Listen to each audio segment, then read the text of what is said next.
예, 다시 인사드리겠습니다. 조업조입니다. 반갑습니다. 예, 이렇게 많은 분들과 또 이렇게 강의 자리에 동참하게 돼서 너무 영광이고요. 또 이렇게 바쁘실 텐데도 또 좋은 자리에 동참해 주신 여러 선생님들께 감사드립니다. 저를 소개해 주셨는데 제 소개를 조금 더 드리자면 말씀 주신 것처럼 고대사를 전공하고 있고요. 그래서 고조선 그다음에 고구려 그러다 보니까 잘 아시는 것처럼 중국과의 역사 갈등의 대표적인 고구려 문제에 대응하기 위한 작업에 동참하고 또 그러다 보니까 또 이제 일본과의 역사 갈등 문제에도 좀 관여하게 되고 하면서 제가 이 역사가가 열심히 공부해서 연구하는 것으로 끝날 게 아니라 그걸 공유하고 공론하고 공감하는 그런 어찌 보면은 대중화라는 큰 틀의 작업을 하지 않으면 안 되겠구나라는 생각을 갖게 됐습니다. 왜 그러냐면 중국은 매우 목적성을 가지고 대중교육을 너무 체계적으로 잘하고 있습니다. 쉽게 얘기하면은 자기들이 원하는 국가 정책이나 목표를 역사적인 어떤 사실이나 근거를 교묘하게 자기 것화 해가지고 그것이 마치 사실인 양, 마치 정당한 것인 양 호도하는 그런 정책을 아주 뻔뻔하게 어찌 보면은 과감하게 진행을 하는데 우리 학계나 우리 사회를 보면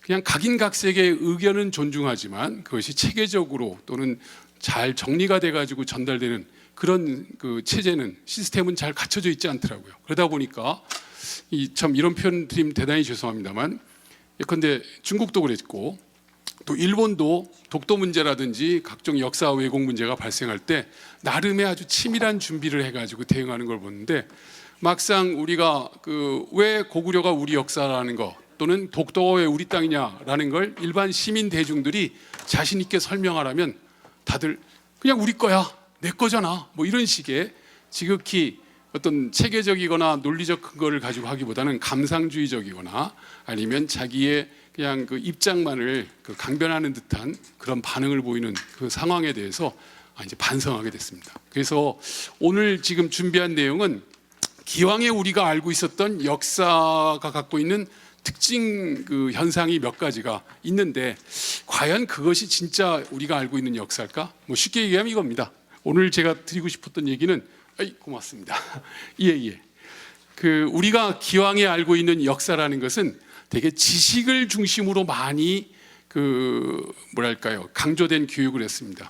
왜 그랬는가 봤더니 결론부터 말씀드리자면 우리는 시험을 보는데 한국사가 거의 필수입니다. 국사 시험이 필수이다 보니까 시험을 보기 위해서는 많이 외워야 되고 많이 알아야 됩니다.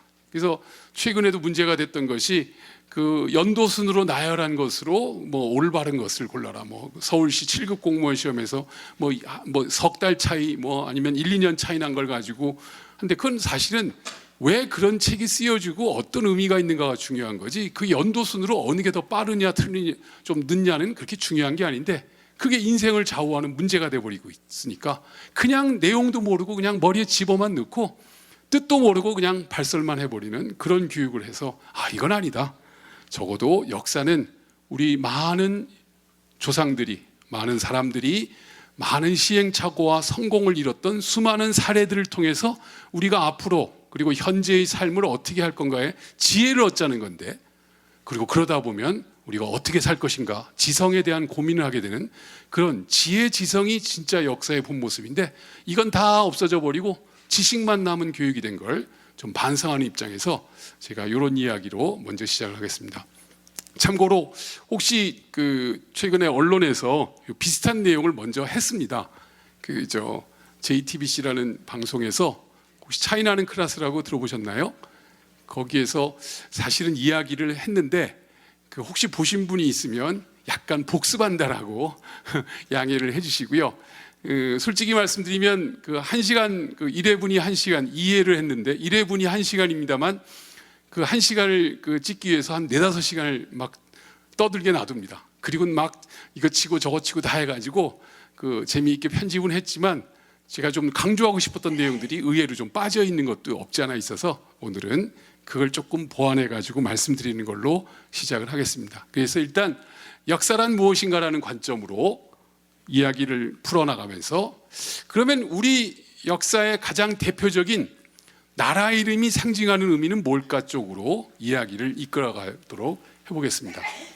뭐 잘 아시는 것처럼 역사라는 표현은요, 우리가 서양 세계에서 히스토리라는 말이 일본을 거쳐 우리에게 들어올 때 번역된 번역어 개념으로서의 역사입니다. 그래서 과거의 사실이나 그걸 기록한 책이라고 하는데, 이건 좀 번역적 내용이기 때문에 원래 뜻이 아니고 진짜 역사에 어떤 의미가 있을까를 우리가 좀 검토할 필요가 있지 않나 생각이 돼서 어원 검토부터 가도록 하겠습니다.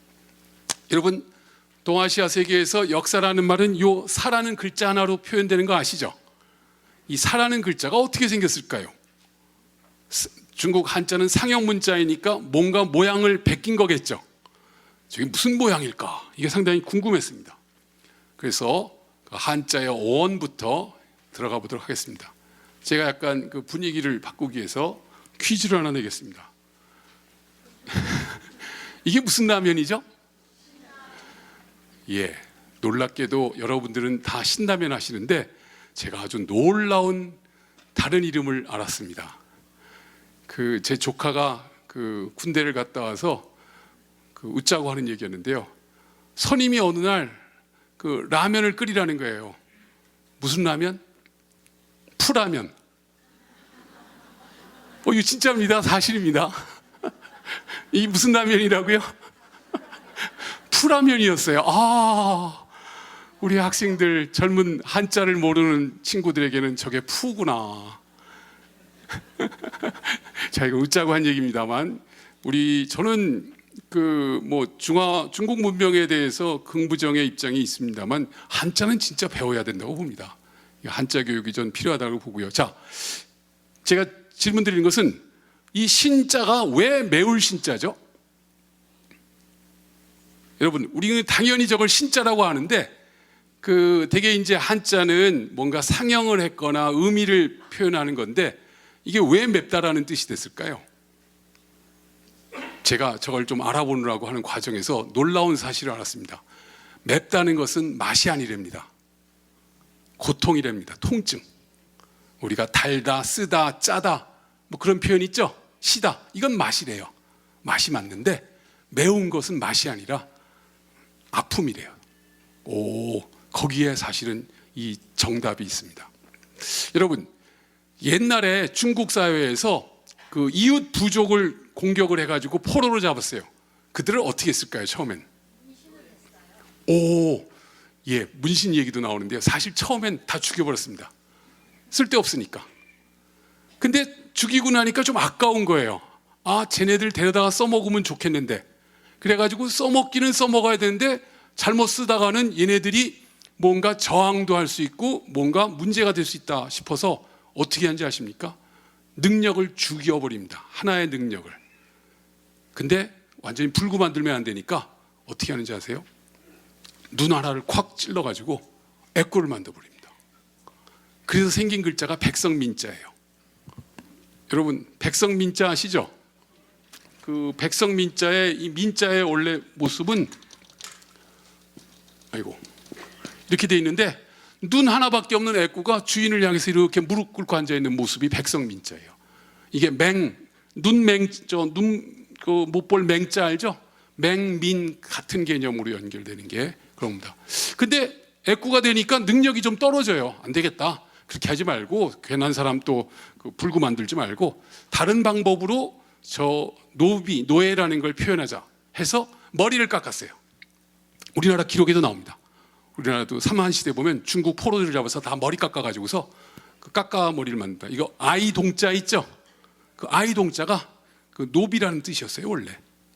그랬는데 머리가 자꾸 자라요. 그러니까 자꾸 깎기가 귀찮죠. 그래서 안 되겠다.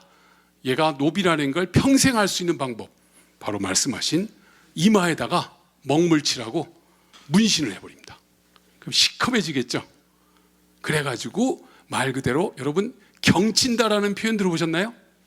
저런 욕하는 표현, 나쁜 표현 중에 저런 경칠놈 그러죠? 경치는 게 뭔지 아셨죠? 이마에다가 문신해서 노비 만든다는 게 경친다는 겁니다. 자, 그렇게 했는데 너무 많은 면적을 하려니까 귀찮아요. 명확하게 알 수 있는 한 곳에다가 노비임을 명확하게 알게 하자. 어디다 하면 좋을까요? 이마에서. 다음 단계. 얼굴에서 가장 한중간에 있는 게 뭐죠? 예, 코에다가 먹물칠하고 파바바바박 찍었습니다. 그 찍는 도구가 바로 이거예요. 침이에요, 침. 응? 처음 들으셨나요? 왜? 이거 거짓말 아닙니다. 그래서 이 코를 여러분, 코 때리면 무지 맵고 아프죠? 문신할 때, 코를 문신할 때 코에다가 침으로 파바바바박 찍을 때 그 아픔, 그 매운맛이 매운 거예요. 별로 공감들은 안 하시는 것 같다? 제가 왜 이 말씀을 드리냐면, 우리가 알고 있는 한자의 어원을 파고 들어가 보면은 그 본질적 요소에 우리가 접근을 할 수 있기 때문에 그 말씀을 지금 드리는 겁니다. 자, 이제 맵다라는 저 매울 신자가 풀어도 읽힌다는 놀라운 우리 젊은이들 버전을 아셨고, 두 번째 저 신자가 결국은 뭐라고요? 침이에요, 침. 그래서 이렇게 꼬챙이여가지고 코에다가 시커먼 코를 만드는 문신 도구로서 했고, 그 문신을 할 때 너무 코가 아프고 매운데 그게 매운맛, 아픔이었던 겁니다. 근데 그것이 우리가 맛을 상징하는 개념처럼 쓰고 있습니다. 자, 이건 전혀 오늘 강의 주제와는 관계없고요. 자, 그럼 이제 역사라는 것도 이렇게 한번 접근해보자, 그런 겁니다. 역사라는 글자. 여러분, 역사라는 글자가 최초의 은나라 때 세웠던 그 각골 문자가 이런 모습이었고요. 그 다음에 주나라 때 청동기에 새겨진 글자가 이런 모습이었고요. 그 다음에 진시황이 통일해가지고 한자를 표준화했던 소전체가 이런 글자였고요. 나중에 한나라 시기의 해서는 이런 모습이었습니다. 뭔가 모양을 본뜬 것 같은데 저게 무슨 모양인가 봤더니 여러 가지 의미가 있었던 것 같아요. 근데 거기에 대해서 뭐 이런 글자들인데, 중국에서 여러분, 중국 글자가 요새 한자가 몇 자나 될까요? 여러분, 중국들 많이 가보시면 한자가 막 새로 생기고 있는 것도 아세요? 비근한 예로, 여러분, 이게 무슨 글자인지 혹시 아세요? 오, 잘하시네요. 이게 왜 카드 카자죠? 이 카드 카자예요. 카라고 발음합니다. 오, 예, 대단한 분들 많으시네요. 이렇게 답을 쉽게 하시는 분들이 거의 없었는데, 이 카드라는 물건이 중국 사회에 처음 들어왔습니다. 근데 이 카드라는 글자를 뭐 표현하기가 너무 힘들어서 아예 글자를 만들어 버렸어요. 그래서 이 카드의 속성이 뭔가 봤더니 중국에 처음 카드가 사용된 건 여러분, 전화 카드예요. 공중전화에 카드 넣고 쓰는 카드 알죠? 말랑말랑한 거. 그래가지고 우리 선생님 얘기하신 것처럼 카드가 위로 들었다가 아래로 나와요. 그래서 위로 들어가고 아래로 나온다 해서 카드카라는 설이 있습니다. 저도 정확하게는 잘 모르겠는데 이런 식으로 글자가 계속 늘어나요. 여러분, 물 퍼올리는 펌프 아시죠? 펌프라는 글자도 만들었어요. 어떻게? 이게 펌자예요. 돌 밑에 물이 있죠? 그냥 편하게 웃으셔도 됩니다. 편안하게. 이게 펌자입니다. 뭐 이런 식으로 중국은 외래 문물이 들어오면 그걸 다 개념과 뜻에 맞게 만들기도 하고 변형하기도 막 하는데, 자, 이런 글자가 지금 뭐 강의자전만 따져보면 거의 6만 자, 6만 5천 자 얘기도 있는데 지금 뭐 7만 자가 넘었다는 설도 있고 막 그렇습니다. 어찌됐건 지금으로부터 2000년 전에 중국 한자가 한 10,000자였던 것 같아요. 그걸 다 담은 글자가 설문해자라는 책이 있었습니다. 설문해자라는 건 보시는 것처럼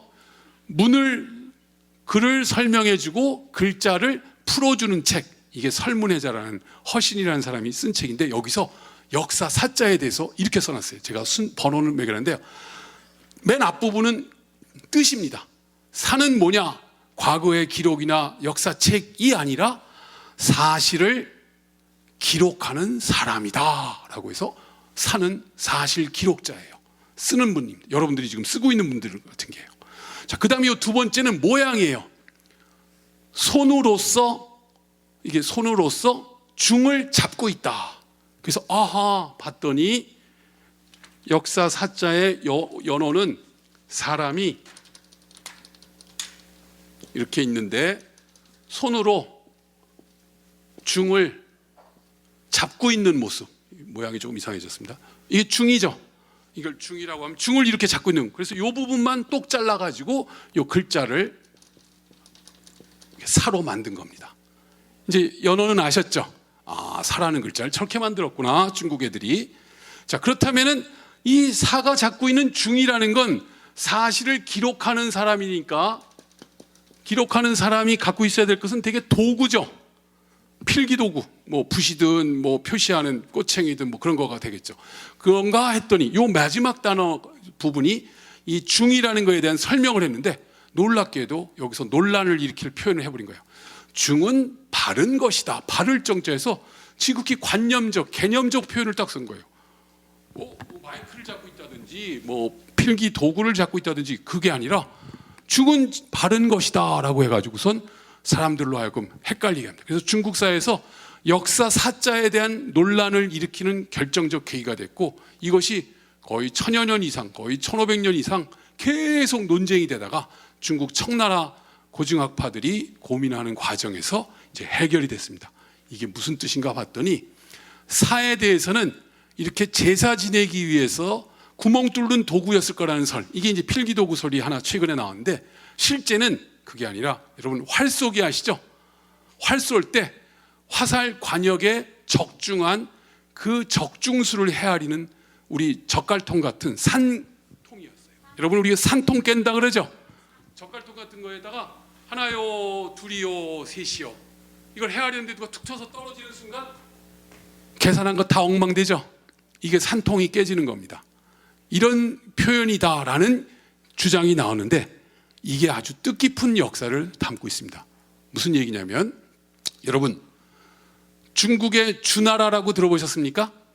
예, 주나라가 대표적이어서 예를 들겠는데요. 주나라는 나라는 어떻게 나라를 다스렸나 봤더니, 이 중앙에 왕이 있고 이 주변 근처에다가 자기들의 형제 친척 같은 성씨만이 돼야 돼요. 같은 성씨, 제가 조가 하니까 조씨들만, 지방 가까운 쪽은 우리 형제들, 조금 먼 데는 사촌, 더 먼 데는 뭐 육촌, 팔촌, 이런 식으로 다 분산해 가지고 나라를 다스리는 그런 혈연적인 봉건제라는 것을 했습니다. 그 혈연적이라는 것이 종법적인 것이고, 분산해 준 걸 봉건제라고 하는데요. 자, 이렇게 각지마다, 제가 지금 저 봉건제를 표현하는 걸 찾다 보니까 일본계에 있어서 그냥 이미지를 갖고 와서 죄송합니다. 거기서 종법이라는 게 뭔가 봤더니요, 종법은 아주 재미있는 한자로 시작이 됩니다. 이게 제사 지내는 제단입니다. 여러분 원래 제물은 익히지 않은 생고기를 쓰는 거 아시죠? 그래서 생고기를 올려놓습니다. 그럼 생고기에서 뭐가 떨어지죠? 예, 핏물이 떨어집니다. 이게 보일시자, 신에게 제물 바치는 걸 보인다라는 의미의 보일시자가 됐어요. 이게 제사 지내는 행위예요. 근데 이 제삿집이 비 맞으면 안 되니까 거기다가 지붕을 얽은 이 글자가 제사 지내는 집 종이 된 겁니다. 여러분 종갓집에 가서 뭐 하시죠? 제사 지내죠? 명절 때. 바로 종갓집은 뭐 하는 집이냐면 제사 지내는 집이에요. 그래서 종갓집에 이렇게 가는 겁니다. 자, 그 다음에 이 제사를 지내는 이 종가의 핵심적인 제단을 종묘라고 얘기를 하고요. 이게 바로 그 제사 지내는 집 종자입니다. 이런 모습이고요. 그 다음에 이제 봉건제라는 의미는 뭐냐면, 중국이 전국에 제후를 이제 파견합니다. 보시는 것처럼 우리나라 있고 중국 있고 여기 일본 있고, 제가 의도적으로 이 칠판을 가져오게 한 이유는요, 여러분 앞으로 우리나라 지도 그릴 때 절대 이렇게 그리지 마십시오. 우리나라가 무슨 섬나라도 아니고, 또 이 압록강 두만강이 마치 우리나라의 철벽 같은 무슨 장애물인 것처럼 이 반도에 국한된 역사 한계를 주는 못된 그 반도 그 사관이라는 일본의 잔재가 남아 있는데, 우리나라 모든 교과서나 모든 걸 보면 다 압록강 두만강부터 그리고 그 다음에 여기를 그려서 마치 우리 학생들이 여기만 넘어가면 난리가 나는 줄 알아요. 여러분 백두산 근처나 요 중국 근처가 보면 압록강 두만강 이 물길이 별로 깊지 않은 거 아시죠? 상류 가면요 여기에요. 저도 몇 번 왔다 갔다 하고요. 저희 학생들이랑 답사 가면 국내성에서 보트 타고 북한 코앞까지 가서 만포진 가서 애들한테 한 20년 전에는 사탕도 던져주고 막 그럼 그놈들이 고맙다고 받아먹는 게 아니라 못된 놈들은 막 저희 보고 이상한 욕도 하고 이제 그런 상황이 있을 정도의 가까운 물길이 압록강 두만강입니다. 그래서 절대 우리나라 지도 그릴 때 저는 한반도와 만주 땅을 넉넉히 그리고 그렇게 해주기를 강조하고 있는데요. 여러분들도 그렇게 해주십시오. 이건 매우 중요한 건데, 자 여기에 이제 주나라가 각 지역에 파견을 합니다. 그럼 이 파견하는 사람이 첫 번째 하는 일이 뭐냐면 자기가 다스릴 지역이 읍이라는 게 있어요. 읍성이 있어요. 그럼 읍성이 자기 영역이라는 걸 표시하기 위해서 거기다 나무를 심어요. 이게 봉이에요. 나무를 심는 행위. 흙 위에다가 나무를 심고 거기다 손으로 돋아주는 것. 이 모습이 이 봉이라는 개념으로 정리가 된 겁니다. 그래서 봉 행위는 거기 자기 영역을 표시하는 걸 먼저 합니다. 그다음 두 번째 하는 일이 뭐냐면 그 지역에 원래 토착신을 모시는 제당이 있겠죠. 그 토착신 제당 옆에다가 건물을 하나 더 지어요. 그리고 여기다가 뭘 모시냐면 자기네 주나라 왕실 조상의 위패를 갖다 놓고 여기다 모셔요. 이게 종묘예요. 지방 종묘예요. 서울에 있는 종묘가 있고 지방 종묘가 있어요. 그리고 요 토착신의 그 신들은 대개 그 지역의 토지신과 곡식신이에요. 이게 뭐냐면 사직이에요. 자, 그래서 어떻게 하냐면 종묘를 세운 다음에 자기 조상신에게 대해서 먼저 제사를 지내요. 그리고 그 옆에 토착신당이 있으니까 제사를 지낼까요, 안 지낼까요? 예, 파괴하지 않고 거기 가서 똑같은 제사를 지내줘요. 그 모습을 보고 있는 그 지역민들은 어떻게 하겠습니까? 쟤네가 우리 것도 존중해주네 하면 자기네 토착신 신당에 와서 제사 지내고 그 옆에 있는 종묘에 제사를 지낼까요, 안 지낼까요? 지냅니다. 그래서 나중에 여러분 국가를 상징하는 핵심 개념이 종묘와 사직이라는 표현이 나오죠. 바로 중앙의 권력을 상징하는 신과 지역의 권력을, 지역의 토착 문화를 상징하는 신을 일체화시켜서 그걸 하나의 공동체의 핵심 그 내용으로 만든 게 종묘사직을 일체화하는 개념인데, 그런 작업을 하는 게 봉이었고요. 그 다음 여기다 한 게 건이에요. 건. 종묘사를 만드는 게 건행이었습니다.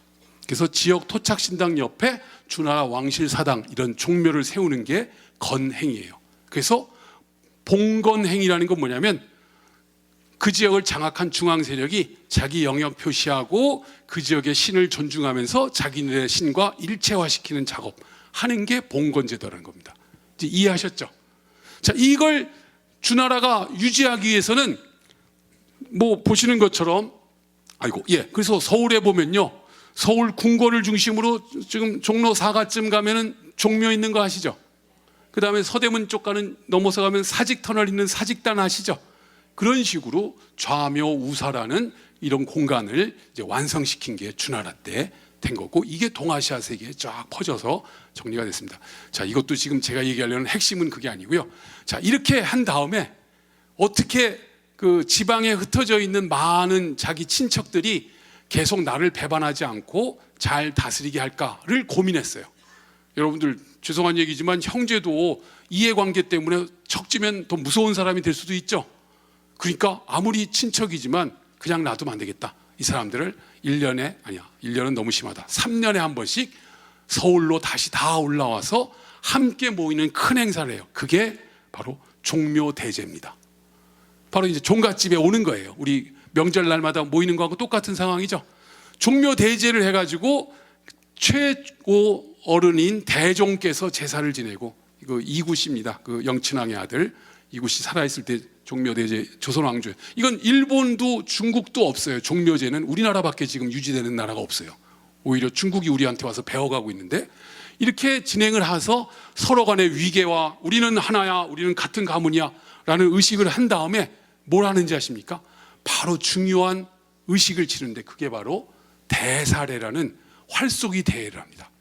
종묘대제가 끝나면요, 바로 이렇게 높은 단에 올라가서 저 멀리 관역을 놓고 활쏘기를 합니다. 왜?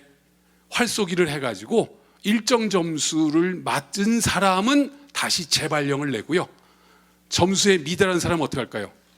너 맨날 거기 가서 술 먹고 놀고 이상한 짓 했지? 그만해 하고선 바로 다른 사람으로 교체해서 파견하는 철저한 인사 고과제가 바로 이 대사라는 활속이 되었습니다. 자, 여기서 이제 본질이 나오는데요. 놀랍게도 그 대사례 때 저 멀리서 관역이 너무 멀다 보니까 이게 맞았는지 빗 맞았는지 맞고 떨어지는지 헷갈리죠. 그걸 명확하게 확인하고 그걸 기록하는 사람. 그래서 산통에다가 하나요, 둘이요, 셋이요를 헤아리는 사람. 그 사람이 바로 사들이었어요. 사. 그래서 이 사라는 존재는 기록하는 사람이에요. 뭘 기록해요? 화살 적중수를 기록하는 아주 미천한 계수기 같은 역할밖에 못하는 사람인데, 놀랍게도 그 사람이 만들어낸 결과가 지방의 왕과 같은 존재들의 목을 왔다 갔다도 할 수 있는 어마무시한 역할이 되어버리는 거예요. 그러니까 직급은 낮은데 역할은 매우 중요한 역할이죠. 그래서 이 사람들에게 가장 중요한 덕목은 뭐냐면 정확한 겁니다. 자기의 이해관계나 자기의 친소관계로 인해 가지고 저 사람의 걸 뭐 더 추구한다든지 더 넣는다든지 해서 부정이 나면 절대 안 되겠죠. 한 지역 지방 정권의 왕위를 왔다 갔다 할 수 있는 중요한 사건인데, 하나가 모자른 것 때문에 잘릴 수도 있는데, 그래서 이 사람들은 정확함을 그냥 목숨처럼 지키는 사람들이에요. 그러다 보니까 아까 얘기한 것처럼 중은 비록 헤아리는 도구이지만 알고 봤더니 가장 공정하고 엄정해야 될 그런 내용이다라고 한 겁니다. 그래서 이게 왜 중요하냐면 이 사람들의 역할이 너무 중요하니까 아예 중앙에서 야, 그냥 수많은 세아리지 말고 저 사람들 쫓아다니면서 뭔 일을 하는지 낱낱이 기록해 놔라 해가지고 결국은 역사 기록자의 본연의 모습이 완성되는 과정입니다. 그래서 이 사람들의 지위가요 점점 높아집니다. 여러분 사마천의 사기를 찍은 사마천 아시죠? 그 사람이 태사령이라고 해서 거의 수상에 준하는 그런 지위였고요. 삼국사기를 쓴 김부식 아시죠? 역사 편찬 책임자가 시중이라는 우리나라 국무총리였어요. 그렇게 중요한 역할로 부각되는 게 중국사에서 형성된 역사라는 개념입니다. 자, 이제 여기서 중국사 동아시아 사적 관점에서의 역사는 정확무오함을 추구하는 개념이다. 그렇게 기억을 해주시면 고맙겠습니다. 자, 이거는 이제 그 주나라 때 하는 얘기들이고요. 예, 이게 이제 시간이 없으니까 이러다가는 본론으로도 못 들어갈 것 같아서 빨리 하겠습니다. 히스토리라는 영어 말의 어원은 그리스어인 거 아시죠? 예, 그리스어의 그 히스토리아라는 말에서 유래합니다. 이 히스토리아라는 이게 이제 헬라어로 그리스어로 쓰여진 얘기인데 발음은 히스토리아 맞습니다. 이 히스토리아의 원 어형을 찾아봤더니 이것은 알다 보다인데 정확히 하면 보아서 알다 합니다. 여러분 우리가 안다라고 할 때 들어서 할 수 있죠. 뭐 맛봐서 할 수도 있고 만져서 할 수도 있는데 가장 확실한 건 봐야 명확한 거죠. 봐서 보아서 안다라는 의미, 위토에서 시작된 개념이 히스토고요. 재밌는 건 여러분 그 오디세이, 그 일리아드 오디세이 아시죠? 예, 그 내용에 보면은 그리스 여러분 잘 아는 트로이 전쟁의 원정 갔다가 돌아오는 과정에서 각 그리스 부족을 방문했는데 놀랍게도 부족마다 부족의 역사나 내용을 잘 알고 있는 마을마다 그 지역의 내용을 잘 아는 사람들이 한 명씩 다 있더라고요. 여러분 우리나라에도 그 시골에 가면은 그 시골 마을 사정 속속이 다 아는 분 한 분씩들 계시죠? 누구죠? 예, 이장님 그런 분들 계시죠? 그런 것 같은 사람이 히스토였어요. 이 히스토가 쓴 기록을 히스토리아라고 했습니다. 그래서 그리스에서 형성된 히스토리아라는 말의 어형의 가장 핵심은요, 여러분 헤로도투스라는 사람 들어보셨습니까? 예, 그리스 역사학의 아버지라고 하는 헤로도투스가 쓴 기록의 원래 제목이 뭔가 봤더니 헤로도투스의 히스토리아라는 뜻이에요. 히스토인 헤로도투스가 쓴 것, 뭐 이런 식으로 됩니다. 자, 이게 무슨 뜻을 갖고 있냐면 이 헤로도투스는 여러분 마라톤 전투 아시죠? 마라톤 전투가 왜 일어났는지 아시죠? 페르시아라는 그 강대국이 말 그대로 아시아의 대강대국이 그 말 안 듣는 그리스를 공격하라고 합니다. 그때 아테네, 스파르타 뭐 여러 나라가 힘을 합쳤어야 되는데 스파르타는 자기네 제사 지내고 뭔 일이 있어서 못 도와주고 뭐 어디는 거 어쩌고 해가지고 아테네 혼자 맞서야 돼요. 그래서 마라톤이라는 해변가에 도착을 해가지고서 거기서 전투가 일어날 텐데 들리는 소문에 의하면 100만 대군이 온다는 거예요. 아테네는 다 모아봤자 수만 명, 4, 5만 명밖에 안 되는데 그러니까 어떻게 합니까? 그래서 맞서 싸우러 나가야겠죠. 맞서 싸우러 나가가지고 놀랍게도 여러분 아테네가 이겼나요? 페르시아가 이겼나요? 아테네가 이기죠. 이건 말도 안 되는 기적이 일어난 겁니다. 그때 아테네에서 기다리고 있는 가족, 부인, 뭐 딸들은 우리 아빠 죽었다, 우리 형, 우리 오빠 죽었다, 뭐 이러고 덜덜덜 떨고 있는데 너무나 그게 중요한 거예요. 그래가지고 여러분 잘 아시는 것처럼 누군가가 열심히 달려서 우리가 이겼다라고 전하는 얘기 아시죠? 그래서 그걸 기억하는, 그걸 기념하는 행위가 마라톤 달리기인 거 아시죠? 그래서 유일하게 그 마라톤에 참가하지 않는 나라가 있는 것도 아시죠? 여러분 올림픽 마라톤 경기에 유일하게 참가하지 않는 나라가 있어요. 예? 예. 페르시아를 계승했다고 자임하는 이란이란 나라는 자기네 나라 대패한 걸 알려주는 승전보를 전하는 그 행사에 미쳤다고 참가하겠습니까? 그래서 마라톤 그 행사에 절대 게임에 이란만 참여 안 해요. 그런 그거 사실입니다. 자, 그런 역사적 사건을 듣고 있었어요. 근데 이미 한 100여 년이 지나고 말이 좀 안 맞는 것 같아요. 마라톤 해변이 그렇게 100만이 올 수 있나 어땠나 해서 헤로도투스가 어떻게 하는지 아십니까? 직접 가봤어요. 가서 진짜 100만이 5만하고 싸웠나 갔더니 에게 100만은커녕 10만도 안 될, 아 얘네들이 뻥튀기를 했구나, 숫자를 하나씩 늘렸구나, 이제 그걸 확인한 거예요. 무슨 말씀인지 아시겠죠? 뭐 이런 식의 가서 정확하게 확인하고 그 기록, 그리고 어느 무덤이 있는데 저기는 말 그대로 기마민족의 어떤 스키티아 무덤이다. 그래? 그럼 파보자 해서 직접 팠어요. 발굴까지 해가지고 팠더니 스키티아 계통의 말 관련 장신구나 그런 유물이 나오니까 이거 스키티아 왕 누구께 맞나 보다. 그렇게 기록으로 남기는 사람이 헤로도투스였습니다. 아주 과학적이고 합리적이고 탐문에서 역사의 전통을 세우는 그런 전통이 만들어진 게 그리스의 역사였고요. 자, 그 다음에 이건 빨리 넘어가겠습니다.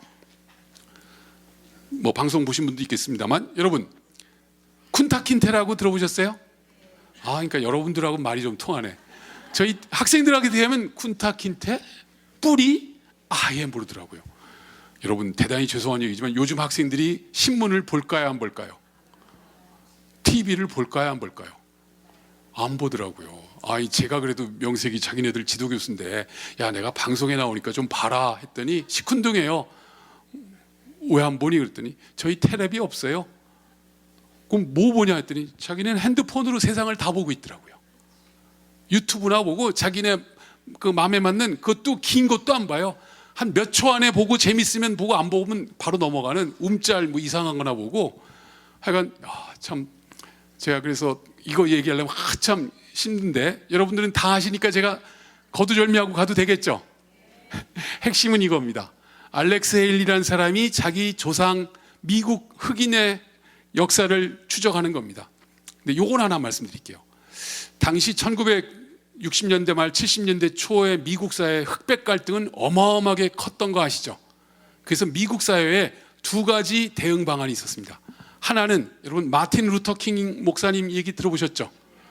평화와 박애주의로 백인들이 우리를 괴롭히더라도 사랑으로 우리가 어떻게든 버텨보자는 무저항주의적인 대안이 있는가 하면 말콤 엑스라는 존재 아십니까? 같은 이슬람 흑인인데 이슬람주의자들이에요. 그래서 우리가 당할 수 있냐 같이 까부시자. 그래서 과격 폭력적 대응을 했던 두 흑인 대응 방식이 있었는데 이 뿌리가 나오면서 얘기가 확 바뀌는 아주 결정적 상황이 만들어집니다. 그 얘기는 어떻게 나왔는가 말씀드리자면 이 알렉스 헤일리가 아주 중요한 사실을 발견합니다. 여러분 죄송하지만 여러분들은 조상님이 누구신지 다 잘 아시죠? 여러분 집에 가면 다 족보 있으시죠? 물론 대부분은 조선 후기에 다 만들어졌거나 조상님들이 사셨거나 그런 족보일 수도 있겠습니다만 어쨌든 다 알아요. 우리는 무슨 공파 무슨 거고 몇 대조가 뭘 하셨고 몇 대조가 미국 흑인들이 자기 할아버지를 잘 알까요? 모를까요? 예, 알렉스 헤일리가 조사를 했는데 100명을 조사했는데 약 60%가 몰라요. 70년대 초반에. 이게 무슨 사건인가 상황인가 봤더니 그 당시 프리섹스가 난무도했고 결혼도 안 하고 그냥 맘에 맞으면 그냥 자고 어쩌고 하다가 애 생기면 그냥 살고 그러다 보니까 얘가 내 애던가 누구 애던가도 모르는 거예요. 그러니까 그 아들은 자기 아버지인지도 모르겠지만 아버지 그 위에 때는 알까요 모를까요? 이 심각한 겁니다. 자기 뿌리 정체성도 모르고 그러니까 애들이 뭐예요? 그냥 맨날 알코올 술 먹고 담배 피고 마약하고 해서 완전 미국 사회의 쓰레기 같은 그 존재로 전락이 돼 있었던 상황이었습니다. 그때 알렉스 헤일리가 대학까지 나온 사람이니까 이러면 안 되겠다. 우리의 뿌리를 제대로 알자 해가지고 자기 조상의 뿌리를 7대에 거친 200년의 역사를 추적을 해가지고 놀랍게도 쿤타킨테 이 사람이 저 서아프리카 감비아라는 나라에서 왔다는 사실까지 밝혀내가지고요. 어떻게 하는지 아십니까? 거기까지 가요. 혹시라도 뭔가 찾을 단서가 있는가 해가지고 갔더니 놀랍게도 거기서 중요한 단서를 하나 알려줍니다. 뭐 마을의 역사를 깡그리 외워서 기억하는 사람들이 하나씩 있다는 거예요. 바로 그 사람들이 어디 갔지? 아프리카의 짤리라는 존재예요. 그래서 말 그대로 깡그리 자기의 역사를 외우는 존재들이 있으니까 그 사람들한테 가서 얘기를 듣다 보면 혹시 단서를 찾을지도 모른다.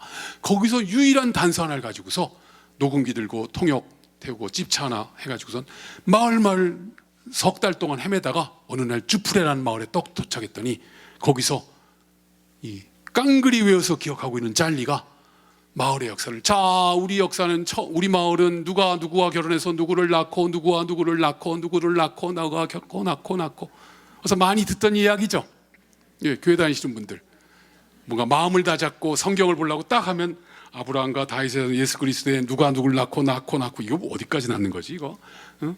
제가 그 미션 스쿨 나와서 우리 학생 같은 동기들한테 그런 걸 해주면 맨 낳다가 끝난다 뭐 그런 식의 얘기를 했는데 사실은 여기도 똑같았어요. 그렇게 기억을 하는데 수백 년의 역사를 기억하는데 어느 순간 이 주프레 마을의 짤리가 쿤타킨테는 사냥을 나가서 돌아오지 않았고 요 세 마디를 딱 하고 넘어가는데 자기 할아버지 이름 쿤타킨테 갖고 성인식을 끝나고 북을 만들러 사냥하러 갔다가 노예 상인들에게 잡혀서 미국으로 끌려온 그 사실이 딱 맞는 거예요. 그래서 깜짝 놀라서 이 헤일리 역할을 맡은 사람이 다시 한번 여러분 이 영상 본 기억들 나시죠? 그래가지고서 자기 고향 할아버지 고향을 찾는 놀라운 역사 사실을 기록한 건데요. 여러분 그냥 막간에 예수님의 족보가 성경에 어디 있죠? 교회 다니시는 분들 마태복음에 있고 누가복음에 있습니다. 같을까요? 다를까요? 놀랍게도 다릅니다. 왜 다를까요? 이제부터 제가 슬슬 오늘 주제로 넘어갑니다. 왜라는 단어를 제가 계속 이제 던지겠습니다. 여러분 그 예수님의 족보를 기록한 마태라는 사람은 세리예요. 그리고 유대인의 가부장적인 권위를 강조하는 방식으로 아담과 하와 이브부터 시작해서 쫙 써가지고서 예수님까지 내려왔어요. 자, 누가라는 사람은 뭐 하던 사람인지 혹시 아세요? 의사하던 분이에요. 자, 누가 입장에서 보면 예수님은 누구 아들이죠? 아버지 요셉이 생물학적으로 진짜 아버지인가요? 여러분 기독교에서는요 예수님은 요셉과 마리아가 결혼해서 낳은 자식이 아니라 하나님의 성령으로 잉태해서 낳은 자식이에요. 그럼 생물학적으로 요셉의 아들일까요? 아닐까요? 아닙니다. 누가가 고민이 된 거예요. 요셉의 아들이 아닌데 어떻게 쓰지 족보를? 놀랍게도 누가는 역사를 어떻게 쓴지 아십니까? 예수의 위는 누구이고 그 위는 누구이고 그 위는 누구이고 거꾸로 이거는 저 조상부터 시작했다면 나부터 시작해서 거꾸로 아담까지 올라가는 역사 기술 아주 중요한 방식입니다. 이게 지금 우리 박물관 전시 그 컨셉에도 매우 중요해요. 여러분 지금 우리 국립중앙박물관은 우리 역사를 어떻게 시작을 하죠? 인류의 출현, 구석기, 신석기 이렇게 가죠. 가끔 여러분 사회주의권 역사박물관이라는 데를 가보세요. 그러면 우리 사회주의 국가가 생기는 모습은 이랬고, 그 위에는 이랬고, 그 위에는 이랬고, 현재부터 과거로 가는 역순으로 하는 그런 방식의 전시기법 내지는 소개 방식이 매우 많이 있습니다. 제가 북한에 가서 역사박물관 갔더니 그렇게 돼 있어요. 러시아, 소련도 그런 식이에요. 자, 그런 식으로 됐는데 누가는 그래서 마리아의 족보를 씁니다. 왜? 마리아의 자식이지 요셉의 자식은 아니니까. 근데 마지막에 가서는 아담으로 다 만나요. 자, 이 얘기가 왜 중요하냐면 이제 여러분들이 역사를 보는 두 가지 기존의 선입관 내지는 이미 주입된 방식으로부터 벗어날 수 있는 중요한 단초를 제공하고 있다는 말씀을 감히 드리고 싶어서 이 얘기를 드렸고요. 자, 얘기가 좀 건너갔는데, 그래서 이 아프리카 마을마다 역사를 깡그리 외워서 기억하는 사람들은 더 이상 쓸모가 없어졌어요. 그래서 이 사람들이 뭐로 변신이 됐는가 봤더니 다 음악가, 예술가, 우리 판소리 하는 사람 같은 그룹 사운드 그런 사람으로 됐어요. 그래서 이 사람들이 그 유튜브에 올린 내용을 인터뷰한 걸 봤더니 이런 얘기를 합니다. 영어로 썼는데요. 우리가 아프리카에서 얘기할 때 한 사람의 글리옷이라는 게 그 짤리를 달리 표현한 그 프랑스 사람들이 그리스의 역사의 신이 클리오거든요. 그 클리오를 여기다 갖다 붙여서 글리옷이라고 해놨어요. 이 깡그리 외워서 기억하는 글리옷이 죽었을 때 like a library burns, 마치 하나의 도서관이 탄 것 같다라고 얘기한다. 인간이 깡그리 외워서라도 기억하는 그 역사를 갖고 있었던 겁니다. 자, 비근한 예를 하나 드리면, 여러분, 우리 얼마 전까지만 해도 KBS에서 이산가족 찾고 또는 입양된 사람들이 가끔 부모님 찾는 그런 그 모습들 보시죠. 근데 그 사람들이 이 얘기를 꼭 하더라고요. 제가 거기서 공감을 했습니다. 내가 부모님 찾아서 원망하려고 그런 것도 아니고 뭐 또 경제적 혜택 보려고 하는 거 아니다. 내가 하늘에서 떨어졌는지 땅에서 솟았는지 내가 누군지를 좀, 내가 박씨인지 김씨인지 조씨인지를 그것만 알려줬으면 좋겠다. 내 정확한 나이도 알고 싶다. 왜? 내가 자식들에게 나는 누군데 너는 누구라고 말을 못한다는 거예요. 내가 이제 성가에서 자식을 낳아서 했는데 나 이름은 뭐야? 쟤네는 자기 할아버지가 어땠고 못하고 한다 자꾸 들고 오는데 해줄 말이 없다는 거예요. 그래서 나는 누구고 나의 자식에게 너는 누구다라고 얘기를 해주고 싶은데 그것만 알려줬으면 좋겠다. 그런 심정으로 나왔다는 거예요. 제가 거기서 아주 공감을 했습니다. 인간은 나는 누군가에 대한 근원적 질문을 끊임없이 하는 존재들이더라고요. 그렇죠.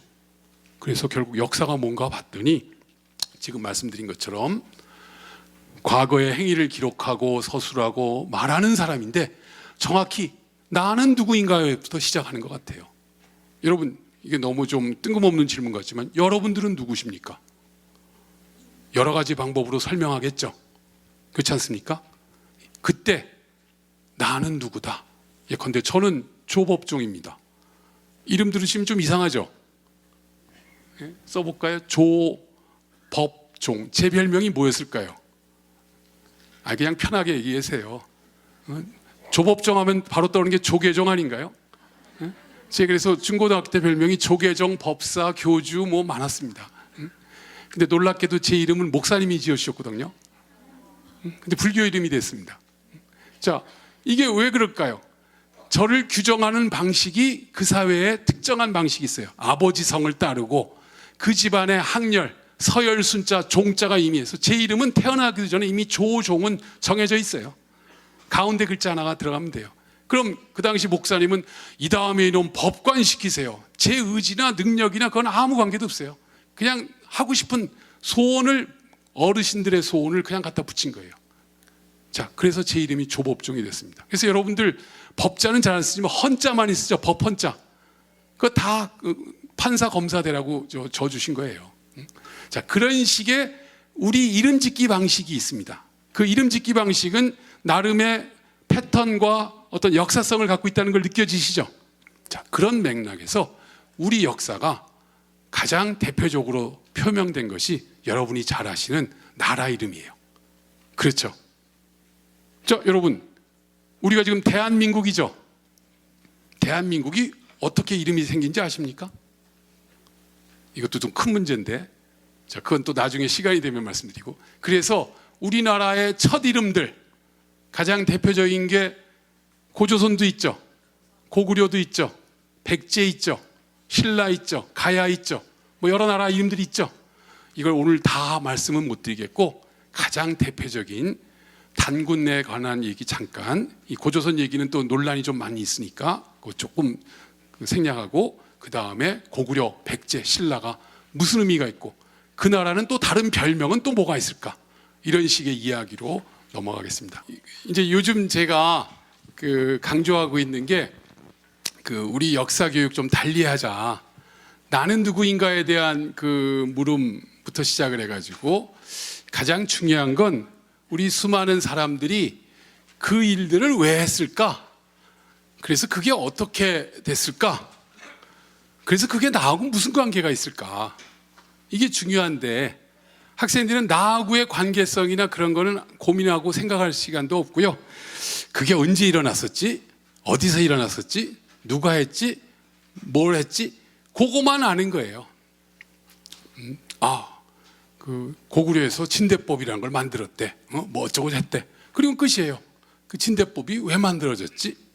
그거까지 조금 설명할 수도 있어요. 그래서 그게 지금 나하고는 무슨 관계가 있을까를 한 번쯤은 생각하고 갔으면 좋았는데, 진대법이 가난한 사람들 구해주는 우리나라에서 역사상 최초로 나오고 있는 중요한 구휼제도인데, 국가복지정책인데, 그렇겠죠. 그게 요즘 우리하고는 어떻게 연결될까? 뭐 그걸 한 번쯤 의문으로 던지는 그런 문제 제기형의 수업이 돼야 되는데, 그거 할 시간이 없어요. 현장에서 이게 몇 년도에 어떻게 됐지 그리고 다 넘어가는 겁니다. 그야말로 우리는 지식교육만, 죄송합니다. 제가 하나를 빠뜨리고 왔구나. 그냥 이걸로 말씀을 드려야겠네요. 지식교육만이 열심히 지금 강조되고 있는 그런 교육입니다. 근데 진짜 중요한 것은 말씀드린 것처럼 시험 문제 잘 푸는 게 중요한 것이 아니라, 요즘 그래서 우리나라에서 훌륭하고 똑똑한 사람이 누군가 봤더니 딸딸딸 잘해온 사람들이 훌륭하고 똑똑한 사람들이더라고요. 그리고 그렇게 딸딸딸 잘해온 분들이 하는 일 보면은 아주 참 한심하기도 하고 분노가 터지기도 하는 그런 일들을 막 하는 분들이 또 많고요. 왜 그런가 봤더니 머리에만 담았지 가슴으로도 안 느끼고, 그걸 자기의 소신과 자기의 행동으로 표현하게 하는 그런 건 전혀 신경을 안 쓰는 그런 교육을 했다는 그런 반성을 제가 갖고 있습니다. 제가 이제 역사교육과에 있다 보니까 선생님 만드는 말 그대로 그런 과목들을 이렇게 같이 고민하다 보니까 그게 막 떠오르는 거예요. 이거 안 되겠구나. 그래서 제가 특히나 뭐 수능이나 아니면 한국사 능력시험이나 중요한 뭐 국가 고시들 출제하고 뭐 그러다 보면 제가 봐도 이걸 문제를 내야 되나? 왜? 우리나라 시험 문제는 떨구기 위한 문제니까 요건 몰랐지를 내야 되는 거예요. 이거가 알아서 그걸 자기 마음속에 담는 걸 확인하는 시험은 절대 못하고요. 연도가 요게 한 달이 앞서, 이게 뒤로 가 있어, 그것만 맞추면 돼요. 그게 왜 중요한지는 아무 쓸모도 없는 진짜 중요한 내용이 돼버리는 이 황당무계한 역사교육을 바꾸자. 어떻게 바꿔야 될까요? 그런 시험을 안 내면 되는데, 근데 또 그렇게 시험을 안 내면 변별력이 없다는 등, 뭐 시험을 왜 봤냐는 등, 뭐 이해관계에 뭐 치우쳤다는 등 대도 않는 또 비난들을 또 하고, 그러니까 참 피곤하시겠더라고요, 나라에서 일하시는 분들이. 그래서 결론을 말씀드리자면 교과서라도 좀 바꿔보자. 교과서 내용을 바꿔보면 어떨까? 가장 제가 지금 충격 먹은 게 초등학교 교과서입니다. 여러분 초등학교 교과서에서 보셨어요? 엄청 자세해요. 제가 한국사 능력시험 이제 위원장이 돼서 뭘 하다 보면 초급, 중급, 고급이라는 세 단계를 같이 이렇게 보게 되는데 너무 자세한 것들을 묻는 거예요. 그래서 이걸 왜 물어야 되지? 얘네들 교과서에 어떻게 돼 있나 봤더니 초등교과서나 중학교 교과서나 단어 수만 좀 다르지 같아요. 형식도 같고 편제도 같고. 초등에서 배우고 중학교에서 배우고 고등학교에서 배우면 애들이 똑같은 거 배우면 질릴까요? 안 질릴까요? 벌써 질려요. 초등학교에서 다 질려가지고 상당수 역포자가 생기더라고요. 저는 수포자는 들어봤어도 역포자를 거기서 듣고선 이거 심각하구나. 물론 지극히 몇몇 우리가 이제 덕후라고 하죠. 덕후들 매니아 몇 명을 빼고는 다 질려 있더라고요. 그래서 빨리 바꾸지 않으면 우리나라 큰일 나겠구나라는 생각이 듭니다. 왜? 중국은요 어마어마하게 역사교육 시킵니다. 일본도요 갈수록 더 시킵니다. 근데 우리는 역사교육도 약해질 뿐만 아니라 내용이 그냥 시험만 보는 과목으로 전락이 돼가지고 참 심각합니다. 앞으로 한중일이 서로 또 한번 힘겨루기 할 날이 곧 올 것 같은데 우리 애들이 무슨 자기 정체성을 가지고 어떻게 대응할지.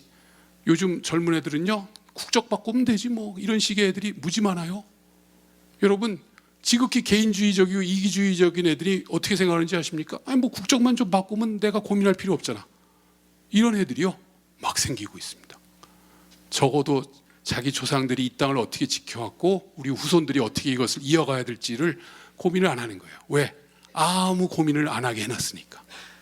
저는 우리 교육은 고민하게 해야 된다는 생각이 듭니다. 그래서 왜? 어떻게? 그래서 그게 나하고 무슨 상관이지? 라는 그런 맥락. 그러다 보면 제가 하나 더 있었는데 아이고 죄송합니다. 예, 순서가 그래서 저는 이제는 지식만 가르치는 교육은 좀 이것도 하긴 해야 됩니다. 이걸 지식은 없으면 안 되죠. 그러나 이게 중요한 게 아니라 그래서 그게 왜 그렇게 됐을까를 깨닫게 하고 그러다 보면 내가 어떻게 살아야겠구나, 이 사회에 어떤 이론이 돼야겠구나라는 지성에 대한 자기 입장을 갖게 됩니다. 그래서 저는 지식교육도 하고 더 중요한 건 지혜교육으로 가고 더 중요한 건 결국 우리가 같이 살아야 될 텐데 내가 어떻게 해야 될까를 고민하는 지성교육으로 가자라는 이런 말씀을 감히 드리고 싶어서 오늘 이야기를 좀 장황하게 끌고 왔습니다. 자, 그 다음에 이 역사 새롭게 보기는 이러다 보면 오늘 제가 할 것 없어서 이제 이건 다른 쪽으로 가겠습니다.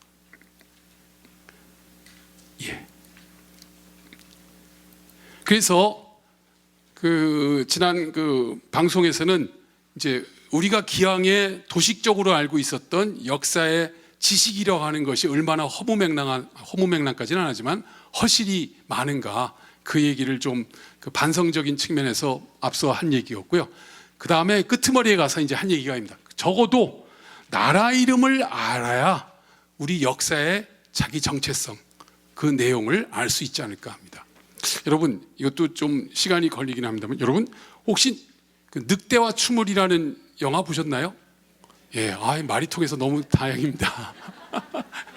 케빈 코스트너라는 미국 백인 군인이 인디안 구역에 갔는데 자기 부대에 보급품을 가졌더니 부대원이 하나도 없고 부대만 그대로 있는 거예요.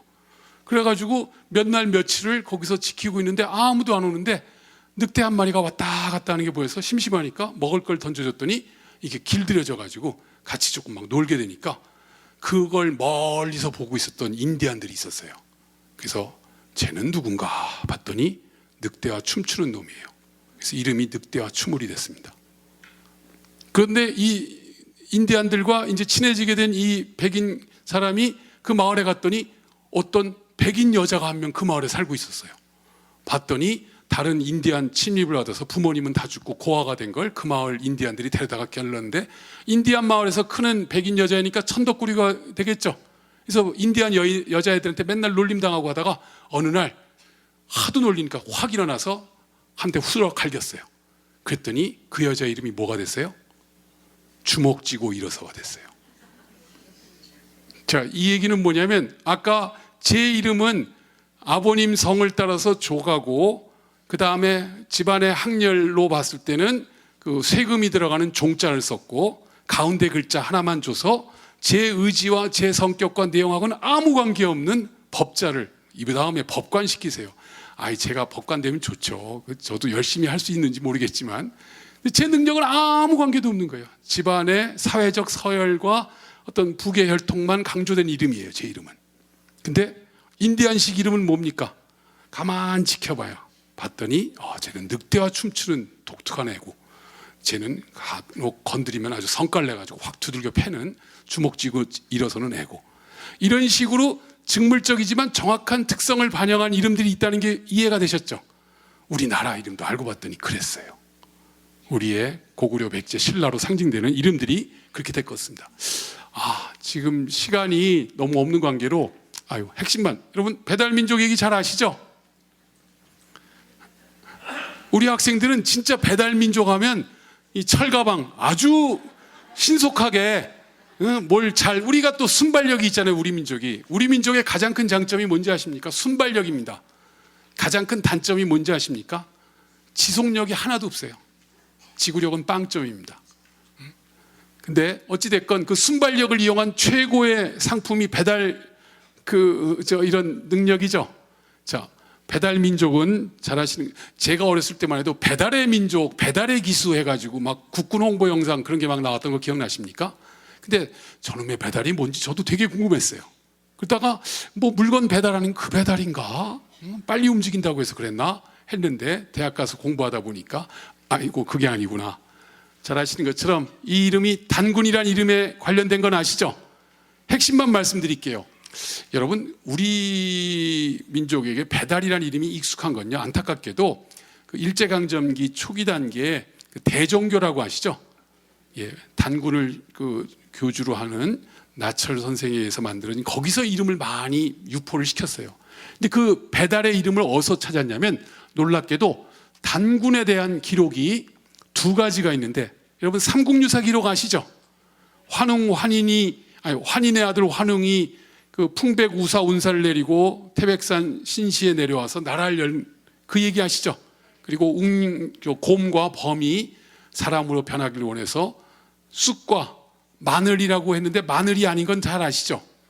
예, 마늘은 그 서역 장건이 페르시아 쪽에서 가져온 그 외래 품종이고요.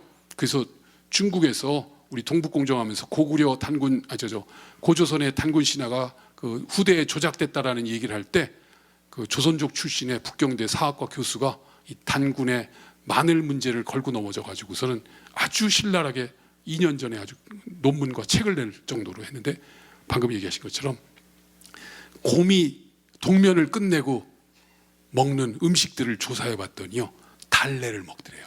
달래냉이 쓴박이 아시죠? 하는 그 달래, 그게 그 치료 효과가 높은 풀이랍니다. 근데 그게 한자로 마늘 산자나 달래 산자나 똑같아요. 그것 때문에 이제 혼동이 된 건데, 어쨌든 그렇게 해가지고 그 재단의 임금이라는 존재로 단군이라는 내용이 있는 게, 이게 바로 우리 민족에게 그 단군에 대한 최초의 기록이고요. 또 하나 기록이 있어요. 그게 1287년경에 만들어진 유학자인 이승유, 고려시대의 이승유 선생이 만든 제왕운기라는 책이 있습니다. 이 제는 황제 제자, 중국의 역사, 왕은 우리 그 민족의 역사로 이렇게 어쩔 수 없이 그 당시는 제와 왕으로 해서 중국의 역사를 따로, 왕의 역사를 따로 해가지고서 중국과 우리 역사를 두 편으로 나눠가지고 그 운격으로 그 기록한 것이 제왕운기인데, 거기서 처음으로 박달나무 단자를 쓴 단군을 얘기합니다. 앞서 삼국유사의 단자는요, 요 제단, 흑토변의 단자고요. 제왕운기의 단자는 나무목변의 박달나무 단자입니다. 그럼 이 박달나무가 무슨 뜻인가 봤더니 박타르, 박달 뭐 이런 개념으로 읽어지는 그 말 그대로 음차적 요소를 갖고 있는 표현인데, 알고 봤더니 이게 밝은 땅에 우리 임금님이다라는 표현으로 파악을 하고 그걸 한자로 다시 쓰니까 배달이 된 그런 관계로 나철 선생이 유행시킨 우리의 어찌 보면 민족적 상징 개념입니다. 근데 여기에 대해서는 많은 분들이 찬성도 하고 또 약간 다른 이설도 내기도 합니다. 그러나 어찌 됐건 우리가 알고 있는 배달이라는 저 개념은 밝은 땅에 어떤 사는 민족, 이게 이제 조선이라는 명칭하고도 연결됩니다. 고조선의 조선도 아침 조자에 맑을 선자이기 때문에 밝은 땅이라는 그 개념을 훈차적 개념으로 쓰니까 또 조선이 되기도 하고, 그래서 다양한 우리 역사의 원형에 밝은 땅의 개념이 있다는 말씀만 드리겠고요. 또 다른 이설 중에는 여러분 몽골 가보시면 울란바타르라는 그 도시 아시죠? 그게 몽고 수도인데 그 바타르가 영웅이란 뜻이에요. 퉁구스어의 몽골하고도 연결돼서 울란은 붉은 뜻이고 붉은 영웅이라는 도시가 울란바타르인데, 그 영웅 임금님 설도 하나 있다는 것도 하나 기억을 해주시고요. 어찌됐건 밝은 땅의 임금님이건 제사 지내는 임금님이건 우리 민족의 핵심은 하늘과 연결되는 어떤 종교신앙적 밝은 땅 어떤 개념이 있다는 정도만 일단 말씀드리겠습니다. 자, 예.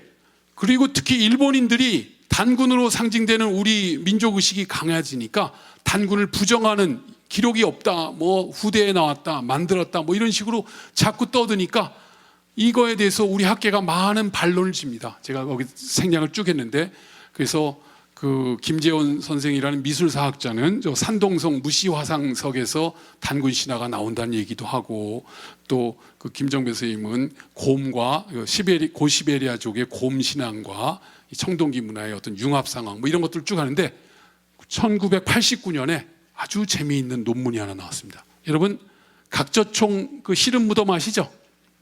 그 씨름 무덤에 옆에 나무가 하나 있는데, 여기 또 새들도 앉아 있습니다만, 요 뒤에 조그만 동물 같아 보이는데 이상하게 사람처럼 앉아 있는 모습 보이시죠? 이게, 야, 저거 좀 특이하지 않느냐? 저 내용을 저도 옛날에 들어는 가봤었는데요.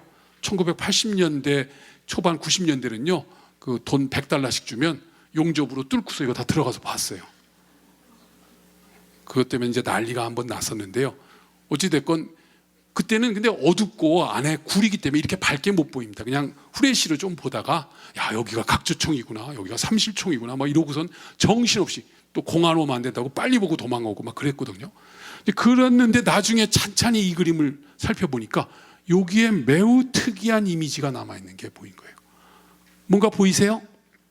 여기는 좀 잘라져 뜯어져 나가서 안타깝습니다만 이 모습이에요. 이거 뭐 같아 보이세요?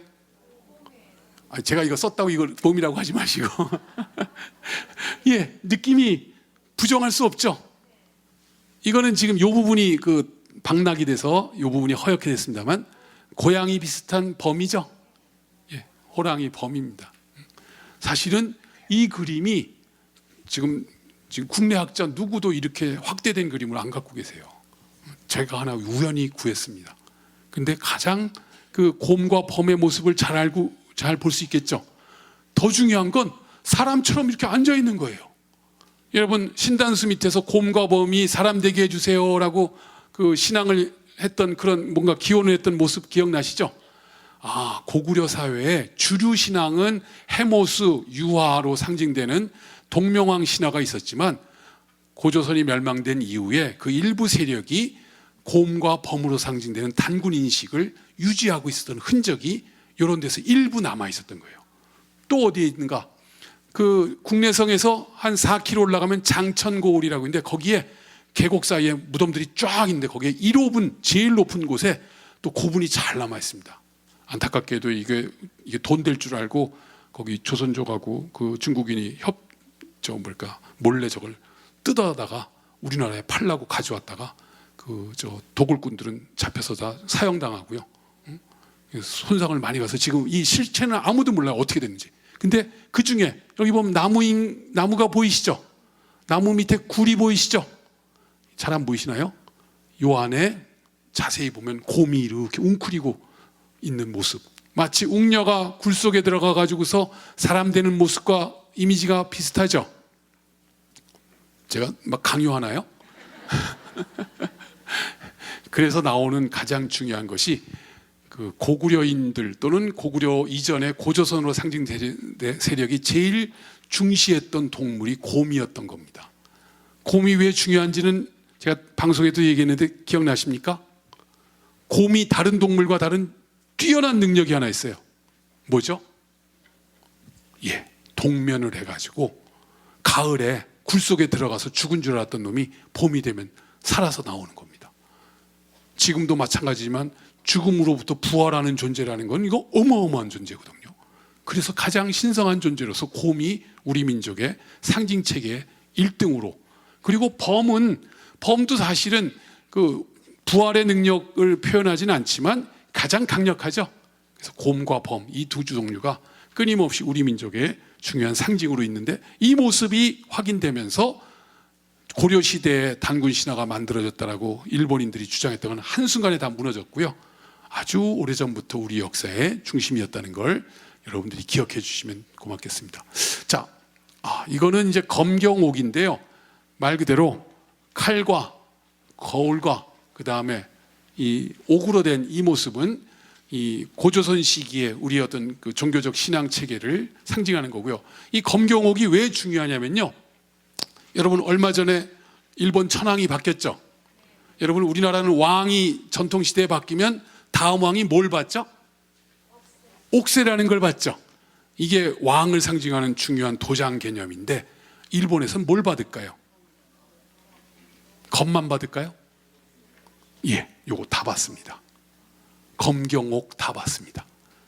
일본 서기에 보면요, 여러분 그 신무 천황이 일본의 최초의 천황으로 등장할 때 하늘 아마테라스 신이 검경옥 3종 신기를 줍니다. 이게 바로 신이 되는 신의 어떤 능력을 반영하는 건데 우리나라의 무덤에서는요 이게 도처에서 발견돼요. 일본에서 만약 이게 발견되면 그냥 천황 무덤 발견됐다고 난리 호들갑을 칠 겁니다. 근데 우리나라 청동기 시대 유적에서는 많이 등장하는 바로 이것이 종교적인 정치 권력, 그 다음에 하늘신과 소통하는 거울. 거울이 뭐 하는 도구죠?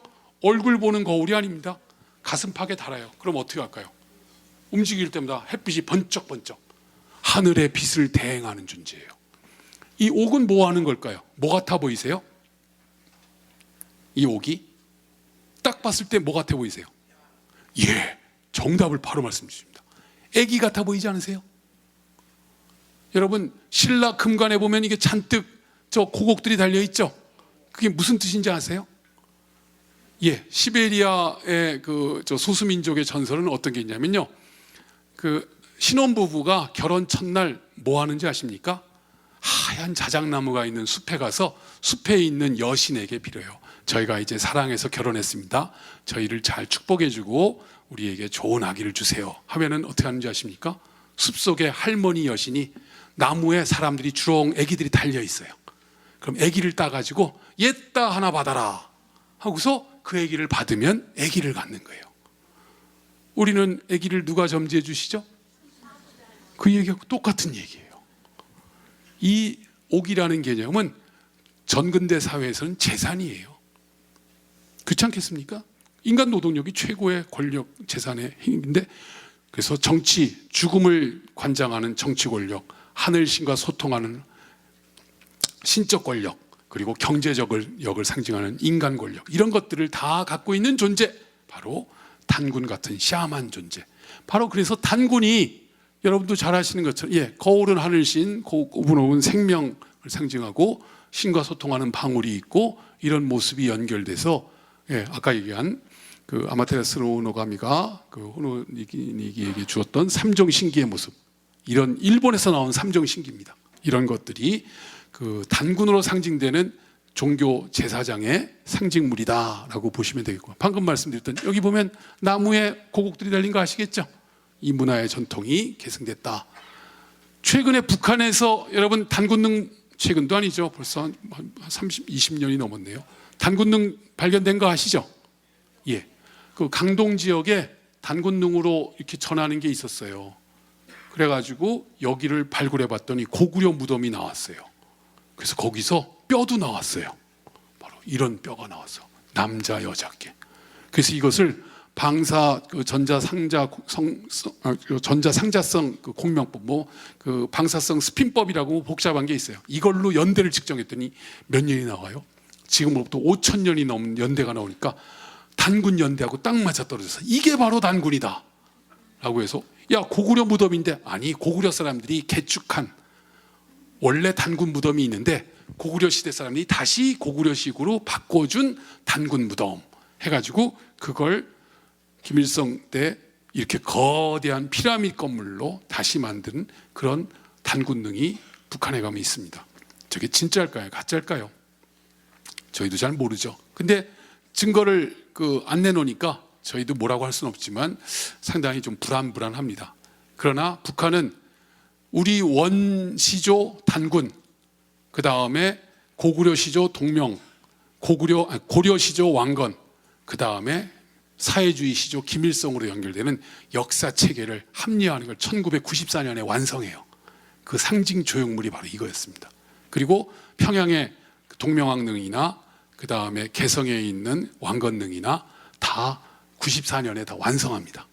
그래서 아주 중요한 그 상황이 연결됐다는 말씀을 드리면서 이런 식의 조선 원시조, 대동강 문화 뭐 이런 문화를 막 만들면서 놀랍게도 99년에 그 대동강 문화를 어떻게 설명했냐면 이게 지금 북한에서 나온 저 사회과 부도입니다. 거기에 뭐냐면 우리 원시 및 고대의 우리나라 여기 보면은 세계 문화 발상지와 인류 화석의 발굴지에서 에집트, 메소포타미아, 인다스, 황하, 그다음 어디죠?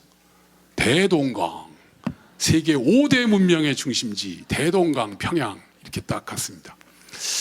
뭐 기세 좋게 했는데 최근에 북한 학자들을 제가 만났을 때는 이들도 처음에는 좀 너무 나갔어 하다가도 또 새로운 김정은 체제가 돼서 그런지 다시 강조하고 있습니다. 이런 상황이 있다는 것도 기억을 해주시면 고맙겠습니다. 예, 우리나라 인류 발성지 대동강 문화 발원지 뭐 이렇게 가지고 이런 걸 자수 이렇게 해놨습니다. 자, 어쨌든 단군은 우리 민족의 뿌리로서의 상징 체계가 강하다는 말씀을 드리겠고요. 큰일 났네. 제가 지금 시간이 너무 가서. 자, 이건 이제 막 넘어가겠습니다. 이거 지금 다 하다간 고구려로 가겠습니다. 여러분, 고구려 하면 어떤 생각이 드십니까? 예. 고구려는 그 어떤 나라인가에 대해서 그 명칭을 가지고 몇 가지 설이 있는데요. 그 고구려라는 이름을 접근하는데 실질적으로 중요한 것은요. 여러분, 그 몽골에 가면은 그 카라코름이라고 들어보셨습니까? 아까 말씀드린 울란바토르는 요즘 수도고 옛날 원나라 시대의 첫 수도가 카라코름이었습니다. 카라호름이라고 하는데 그 카라호름이라는 곳에 가면은 놀랍게도 여기에 돌궐 시대, 여러분 돌궐이라고 아시죠? 투르크의 어떤 궁궐이 있는 동네가 바로 이 카라오름 일대였습니다. 그리고 그때 이 카라오름 근처 여기서 한 100km 정도 가면 여기에 오르온강이라는 강이 있는데 거기에 비석들이 많아요. 돌궐 비석들, 무덤들. 근데 그 중에 저렇게 중국식 비석이 있습니다. 저 비석이 그 쿨테킨이라는 돌궐 제2제국 그 빌게 카칸의 동생인 쿨테킨이라는 사람이 죽으니까 당현종 아시죠? 당나라 현종, 양귀비하고 이렇게 같이 있던 그 현종이 직접 비문 내용을 짓고 쓴, 이거 중국 천자의 글, 황제의 글이에요. 써가지고선 이 비문까지, 비석까지 만들어서 신하들이 수백 명이 끌고 여기까지 와서 장례식에 참여해서 선물로 주고 갔어요. 그래서 여기 앞에 보면 한자로 쓰여 있는 게 보이시죠? 그래서 중국 입장으로, 당나라 입장에서 돌궐과 우리는 사이좋게 잘 지내고 앞으로도 잘 지냅시다라고 좋은 얘기를 잔뜩 썼겠죠. 그랬더니 요 뒤에 돌궐 사람들은 비석을 사면비에다 쓰는 전통이 있어요. 놀랍게도 제가 봤을 땐 그 전통이 우리 고구려 광개토왕과 연결됐습니다. 자, 이건 아주 깊은 얘기니까 이건 또 나중에 말씀드리겠고, 중요한 것은 이 뒤에 돌고로로 이렇게 막 써놨어요. 써놨는데 이걸 해석을 해보니까 1860년대 발견돼가지고 러시아 사람들이 이걸 다 해석을 했어요. 무슨 얘기가 나와 있는지 아십니까?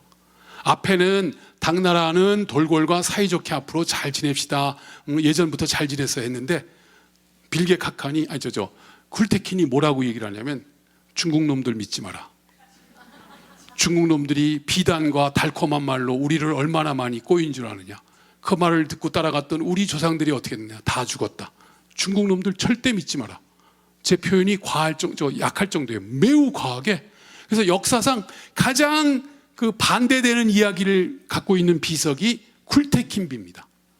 여러분 이거 상식적으로 꼭 알고 계시고, 혹시 여러분들이 몽골 갈 기회 있으면 꼭 가서 보세요. 이건 역사적인 기록입니다.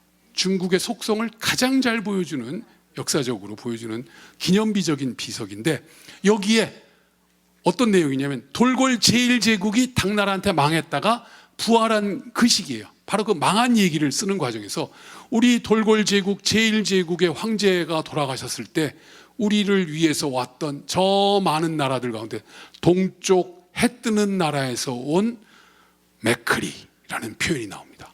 그게 맥구려예요. 맥구려.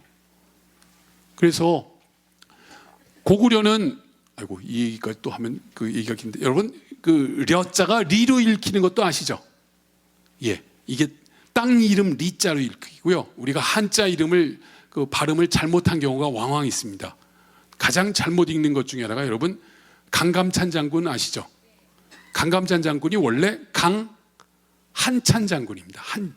근데 그게 어려워가지고 달감자가 있다 보니까 그걸 그냥 감자인가 보다 해서 다 감자로 읽어버렸어요.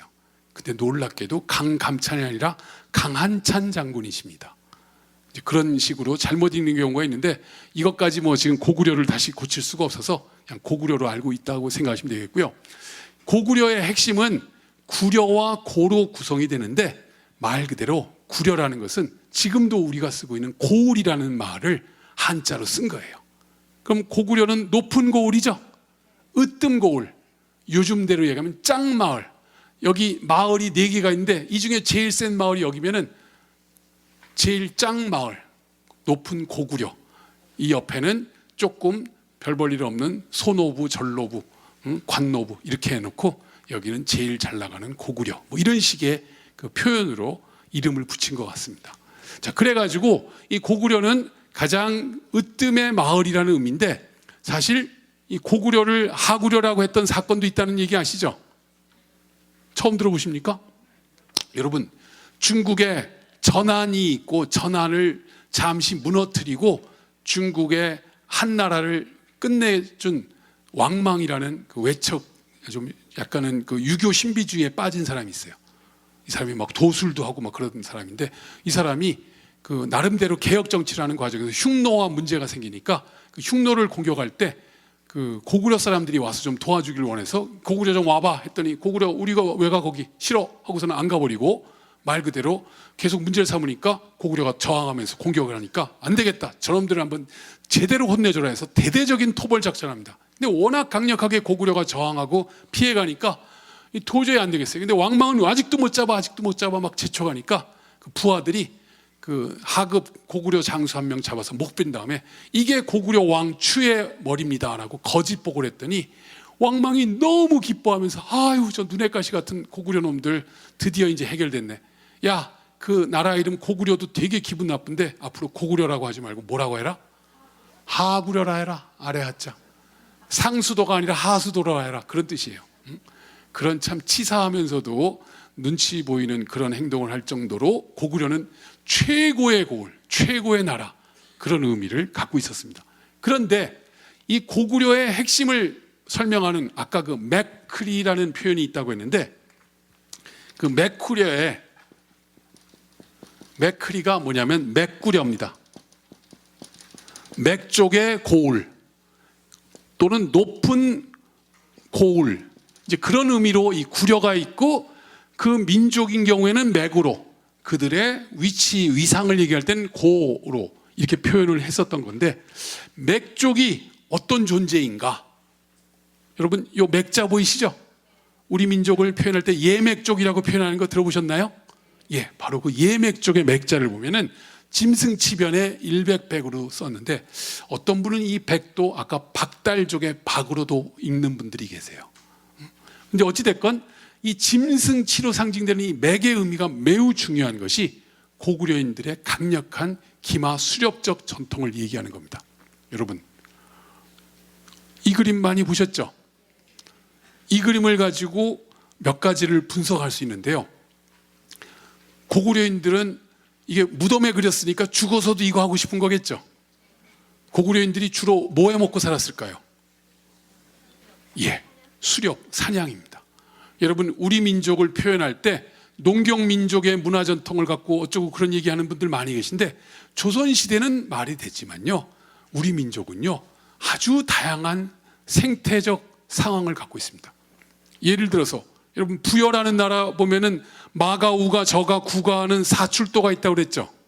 마가는 말 기른 사람이고요 저가는 돼지 기른 사람이고 구가는 개 기른 거고 마가, 우가 예, 소를 기르고 그럼 사출도죠.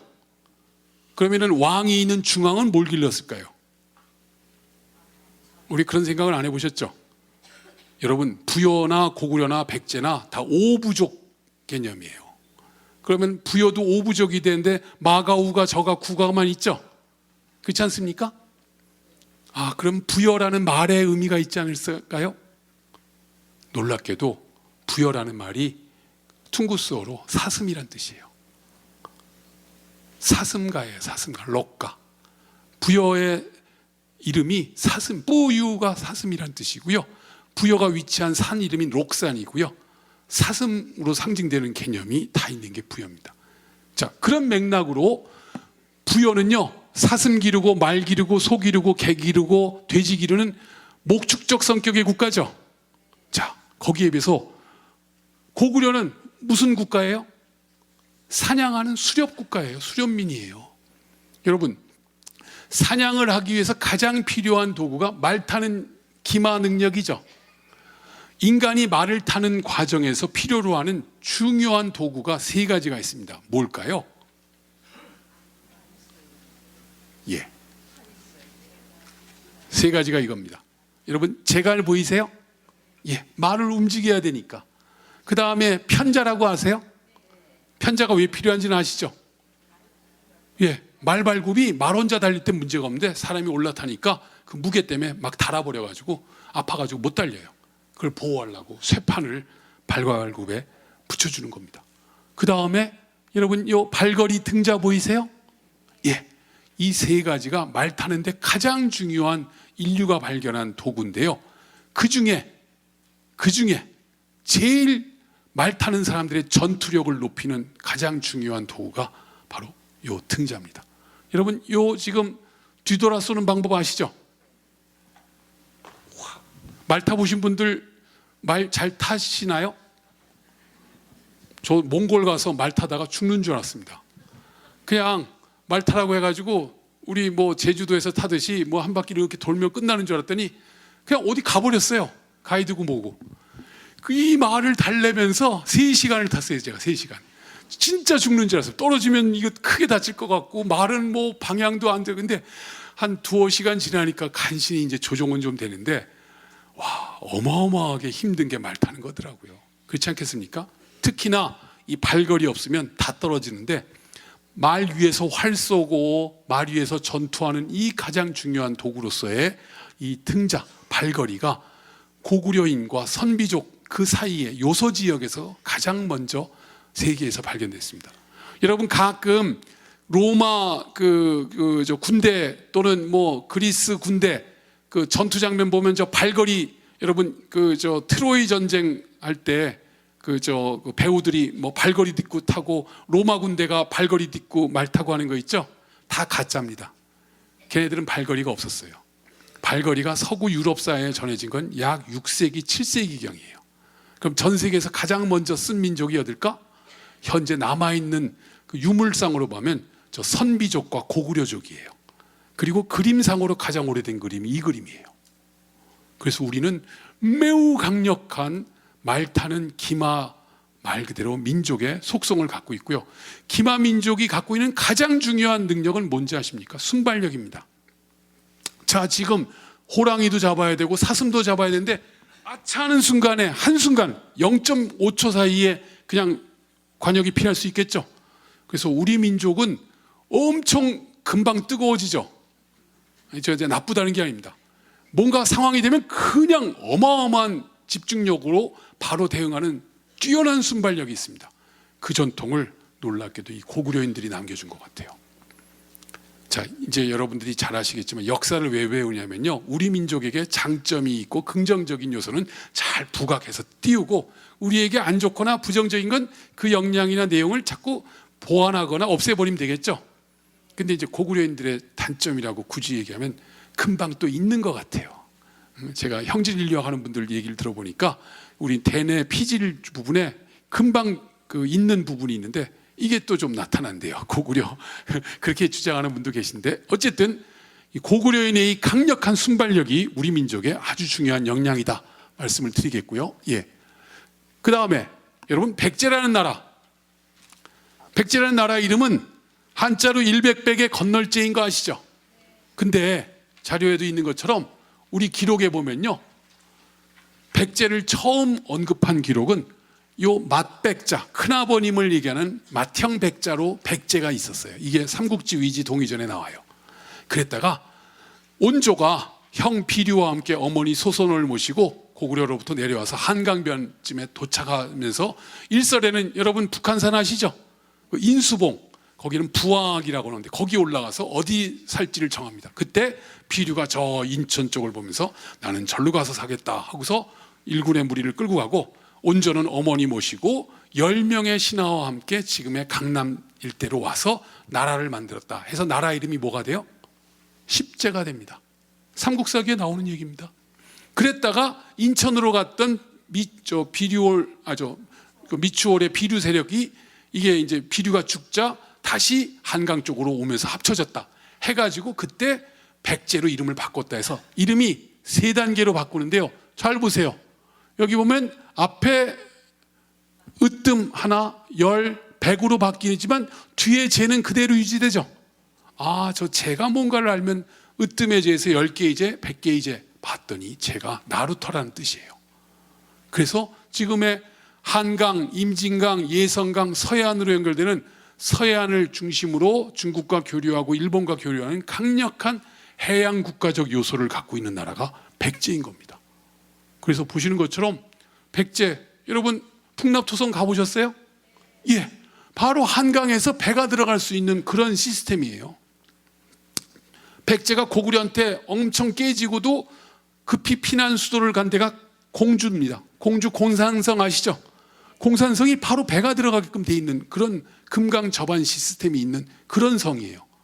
더 밑으로 내려가면 부여도 바로 여기가 구들의 나루라고 해서 말 그대로 부여 나성이 여기 있고 부여 사비도성이 있는데 바로 배가 저거봐하는 그야말로 강 옆에 있으면서 보시는 것처럼 저 요소도 가고 중국 산동, 남조, 외까지 이 신라가야보다도 훨씬 멀리 있는 백제가 왜 가장 강력한 영향을 미칠 수 있는 건 뭐다? 바다를 누볐던 민족의 영향입니다. 그래서 놀랍게도 우리 민족에게 바다를 누비는 영향을 준 나라는 어디다? 예, 백제입니다. 물론 가야도 그 역할을 같이 하긴 합니다만 주도 세력은 백제였어요. 그래서 우리 민족이 바다를 누볐나? 잘 모르시죠? 왜? 조선시대 500년을 거치면서 나라의 기본 성격이 농경국가적 시스템에 안전을 해버리면서 대외적으로 확장했던 역사는 많이 잊혀졌어요. 그러나 우리 민족의 DNA 속에는요, 저 말 달리면서 대륙을 누볐던 기마민족의 DNA도 있고요. 이 망망대해를, 여러분 배 타고 혹시 이 큰 바다 가보셨나요? 어마어마하게 무섭습니다. 제가 25,000톤급 크루즈선을 타고 한번 간 적이 있는데요.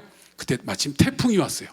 근데 풍랑이 치는데 야, 이건 종이장이에요, 종이장. 그래서 바다가 이렇게 무섭구나를 제가 한번 체득한 적이 있는데, 아무 동력도 없는 시기에 백제가 이 중국의 이 황해 바다를 누볐다는 건요, 이건 대단한 담대함을 갖지 않으면 안 됩니다.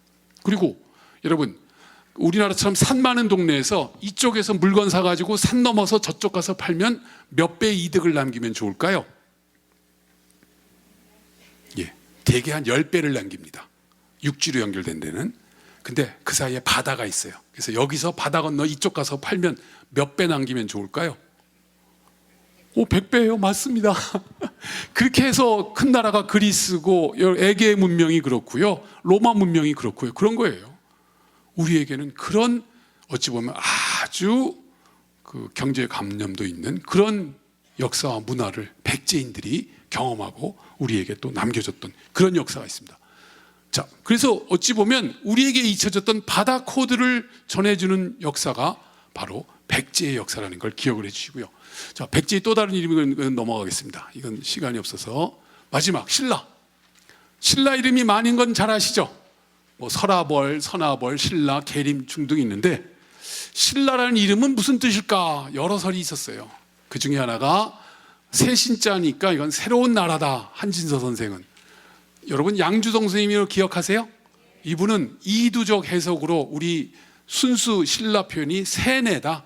이 세네가 뭘까 봤더니 새바람 하듯이 그 새는 동쪽을 상징하고 땅을 상징하는 동쪽 땅이다라는 의미로 보았고, 이병도 선생은 아니야, 저 새는 솟다.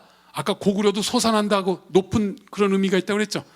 높은 솟아나는 땅, 뭐 이런 식으로 해석을 했는데 전혀 다른 해석이 하나 제시됐습니다. 저 쇠내는 발음이 맞는데 쇠는 말 그대로 쇠, 철 아시죠?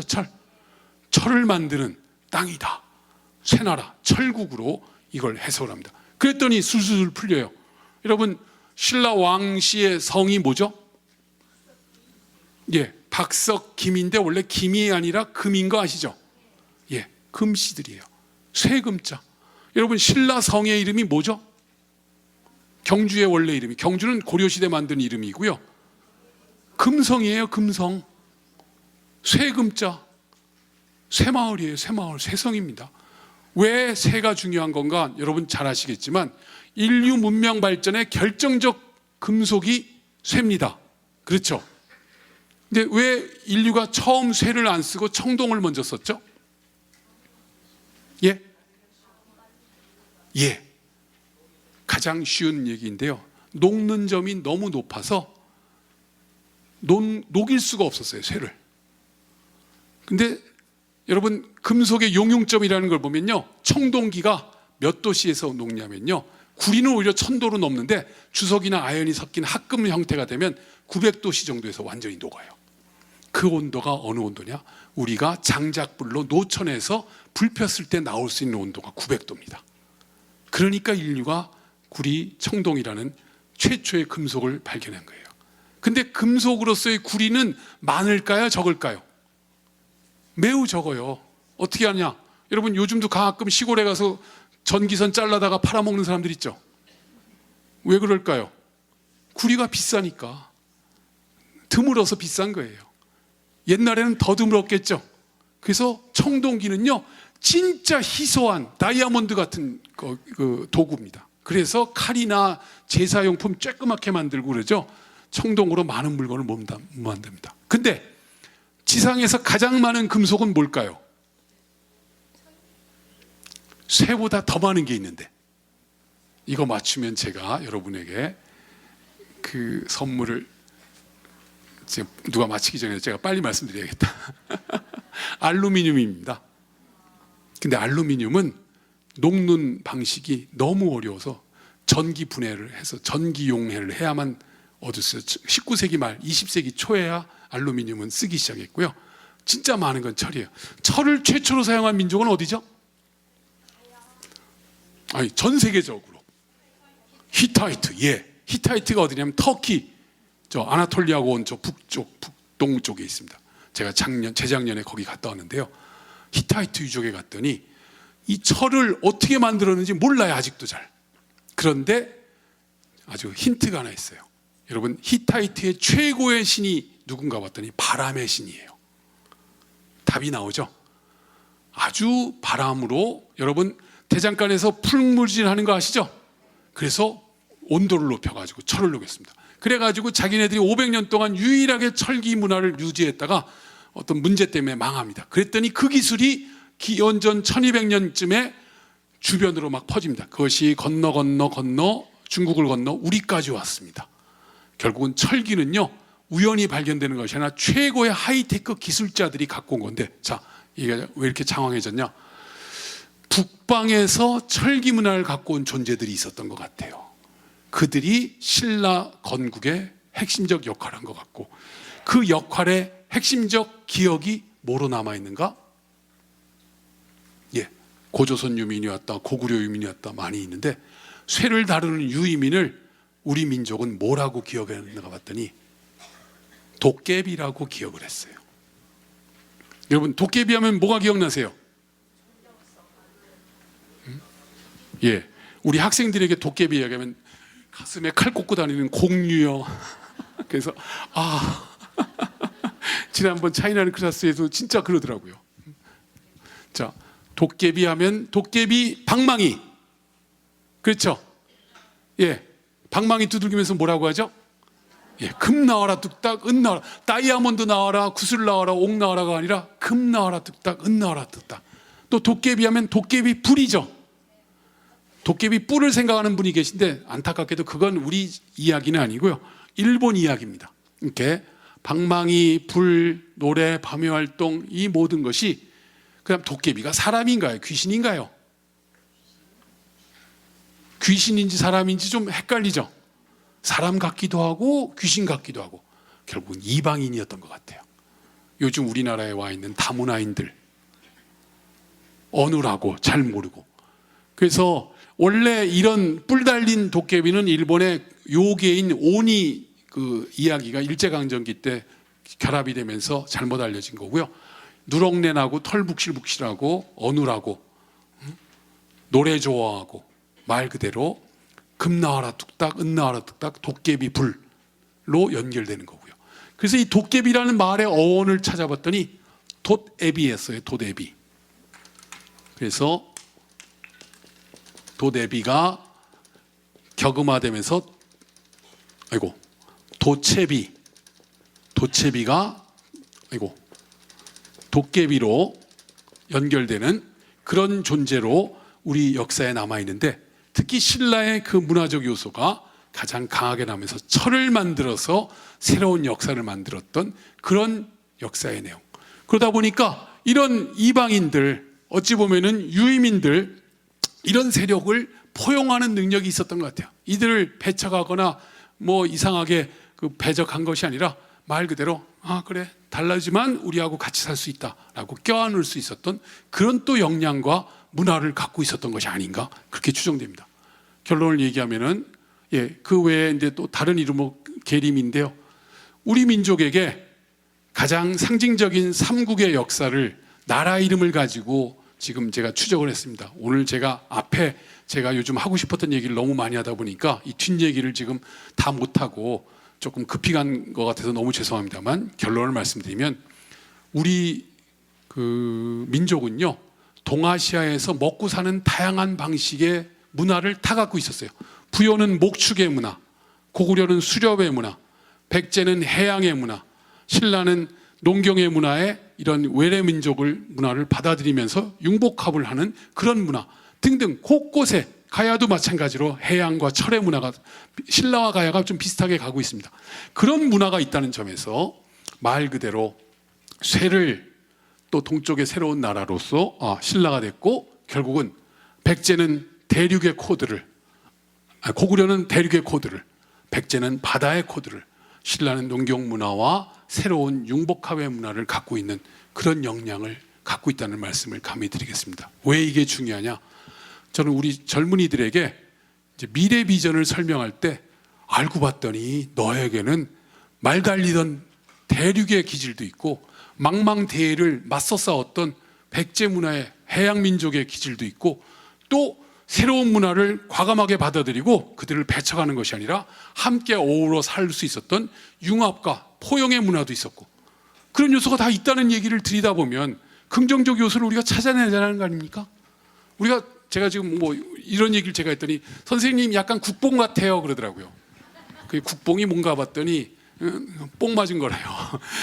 우리나라 최고라는 식의 자아도취에 빠졌다는 얘기인데, 저는 그렇게 얘기를 할 수도 있다고 봅니다만, 제가 비역사적인 사실로 허무맹랑한 얘기를 하는 게 아니라 그동안 잊혀졌거나 그동안 조금 강조가 안 됐던 얘기를 좀 부각하다 보니까 그럴 수도 있어요. 그러나 사실인데 어떡하겠습니까? 그렇지 않겠습니까? 그래서 오늘 제가 마무리 말씀을 드리겠습니다. 나라 이름을 통해서 우리 역사의 최대한의 긍정적 요소를 더 긍정적 의미로, 또 약간 모자르거나 좀 부정적인 상황도 있었겠죠. 그런 건 가급적이면 우리가 더 이상 부각되지 않게 만들면서 앞으로 더 좋은 세상, 특히 우리에게 가장 닥쳐있는, 이제 흩어져 있는 우리 민족이 진정한 하나의 민족이 돼야 될 텐데 우리를 방해하는 민족이 또 많죠. 그들과도 잘 살아야겠지만 일단 우리끼리 먼저 싸우지 말고 잘 살아야겠다는 생각으로 이런 말씀으로 마무리를 드리겠습니다. 경청해 주셔서 고맙습니다.